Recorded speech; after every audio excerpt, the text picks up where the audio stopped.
Okay, so when we looked at momentum, we said that it was always conserved.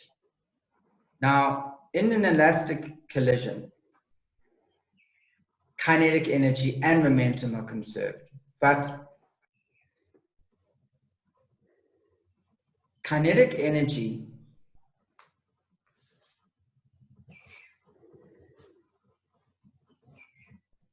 is only conserved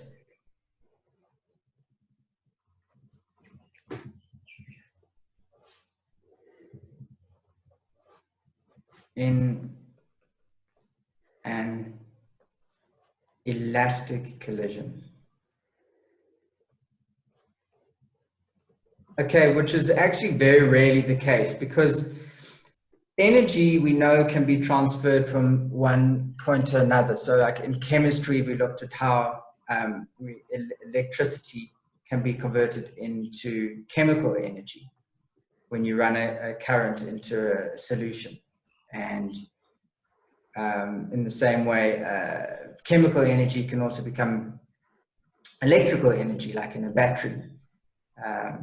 So in this situation, kinetic energy is usually not conserved, because when two objects collide, you normally hear a sound. So you already got sound energy.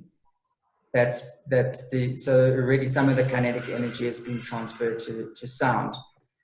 And then there's also some friction between the particles, so you get heat. So an elastic collision is just more of a theoretical thing. You can get an almost elastic collision, but there's always going to be some transfer of energy. But we do talk about elastic collisions, and we do use them in Matric for these calculations.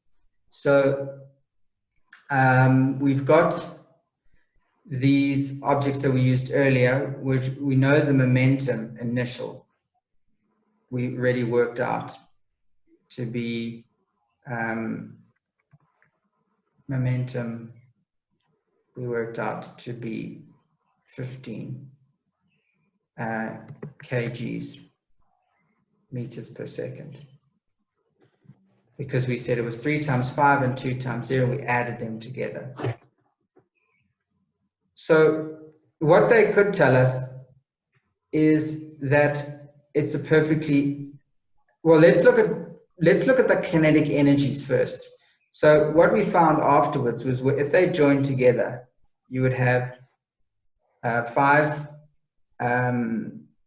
kg object, a new object, because you join them together and treat them as one, going at 3 meters per second. So let's look at the kinetic energy of those two and see what happened.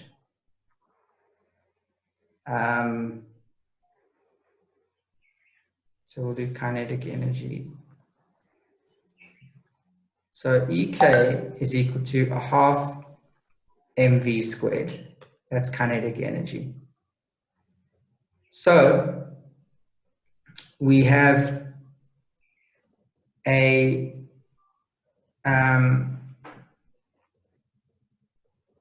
initially, EK initial is equal to a half the mass of the first object, 3, times the velocity, 5 squared, plus, and then it would be a half 2, but then it's 0 squared because it was at rest, that first object.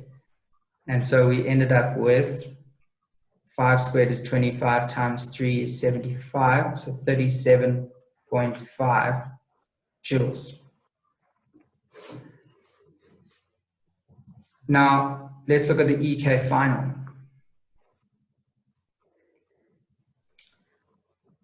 And we see that we treat it as one object